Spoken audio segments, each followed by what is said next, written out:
Dans sa quête insatiable de ressources, la question de la formation et de l'employabilité des jeunes, le gouvernement ivoirien a signé un protocole d'accord avec le PNUD pour mettre en œuvre une initiative d'entrepreneuriat et d'innovation pour les jeunes. Dans cet élan, s'est tenu ce mercredi 11 mai 2022 dans l'enceinte du lycée technique d'Abidjan-Cocody la cérémonie d'inauguration du pôle d'innovation du dit lycée en présence du professeur Maria Toukone, ministre de l'Éducation nationale et de l'alphabétisation, représentant le ministre de l'enseignement technique, de la formation professionnelle et de l'apprentissage, Nguessan Kofi.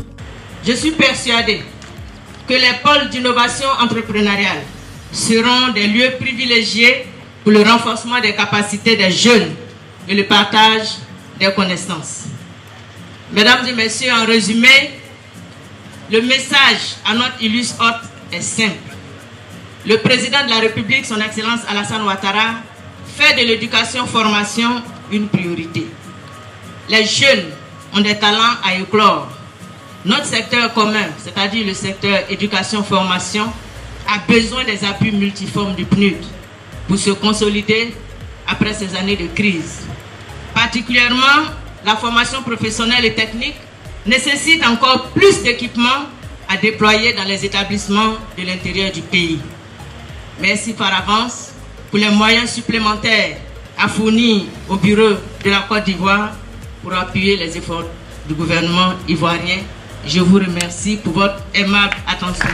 Du ministre de la Promotion de la Jeunesse, de l'Insertion Professionnelle et du Service Civique, Mamadou Touré, de l'administratrice associée du PNUD, Madame Rebecca Crispan. Coupure de ruban, visite du pôle d'innovation entrepreneuriale, présentation de la plateforme digitale de services intégrés d'appui à l'entrepreneuriat, interaction entre les jeunes entrepreneurs et les ministres et l'administratrice associée du PNUD ont été au cœur de cette cérémonie.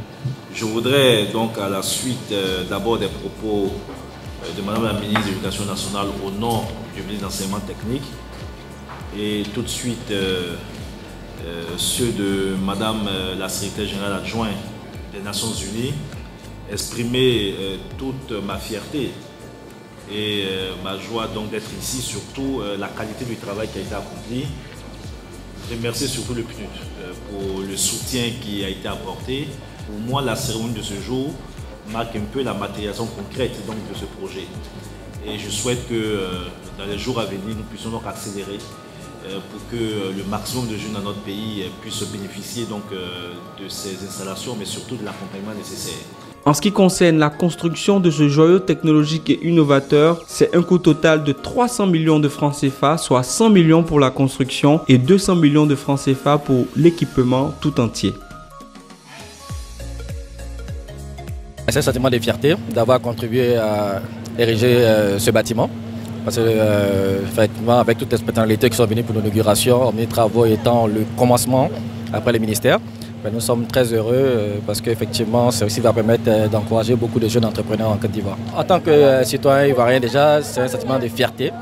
Parce que de voir qu'aujourd'hui, notre pays met à la disposition de la jeunesse des outils pour qu'ils soient à la pointe de la technologie. Vous avez pu voir effectivement des imprimantes 3D. C'est vraiment la dernière technologie. Et le fait que ça soit situé au sein du lycée technique va donner en tout cas un nouveau souffle à cet établissement. Parce que l'enseignement technique est un peu négligé en Côte d'Ivoire. Il faudrait qu'aujourd'hui les jeunes comprennent que l'avenir, comme ça tu l'as dit, la science et la technologie, ça commence au lycée technique. Je tiens déjà à féliciter cette initiative.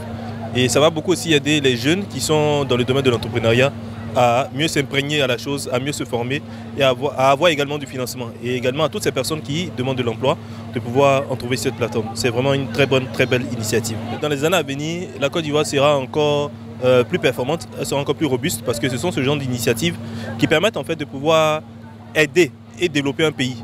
Donc pour moi, avec ça, on ira encore plus loin.